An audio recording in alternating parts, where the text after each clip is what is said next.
Good morning. It's Monday, August 20th, 2018. I'm Karen Hamstra, and welcome to Title Talk. Just have a few books to show you this week. It's been kind of slow. The dog days of August. The big news is there's a new Karen Slaughter book out called Pieces of Her. I know there are at least a couple of holds on this, but it's worth the wait, I'm sure. She includes a note on the cover. It says, "Dear reader, have you ever looked at the person you know best in the world and wondered what really lies below the surface, whether what you see is genuinely what you get? I've always been fascinated by the secrets and lies that underpin our lives, and so that's the question Pieces of Her asks. Can you ever know anybody completely? I hope you enjoy it. Karen." Pieces of Her. And then we have a couple of new, well, three actually, new browsing books. This one is called 6 Weeks to Catch a Cowboy by Brenda Harlan. B.J. Daniels, who's always popular, has a new one called Hard Rustler.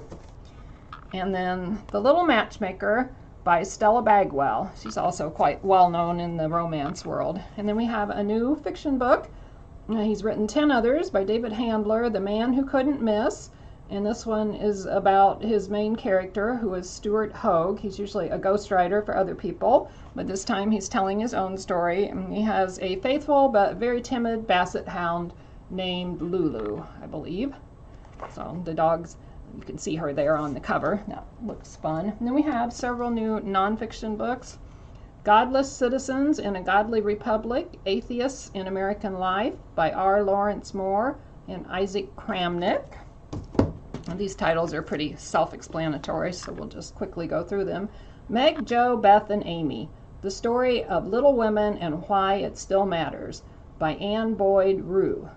And that sounds like it would be pretty interesting. There's still a high level of interest in books that Louisa May Alcott wrote, and certainly it would be good to know why those characters are still important to us. Oh, and here's another fiction book. This one is called The Devoted, a novel by Blair Hurley. Let's see. Blair Hurley's first novel is a sharp-eyed account of the psychological and sexual hold a spiritual master can get on a lost young woman.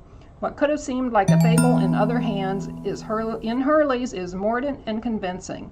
A spectacular debut, so says Edmund White. So The Devoted by Blair Hurley.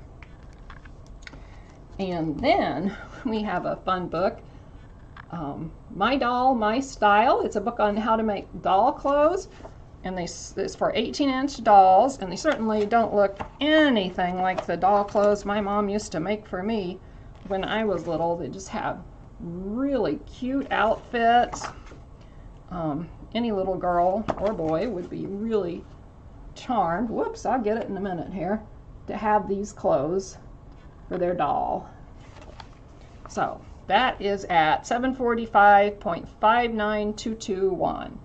My Doll, My Style by Anna Allen.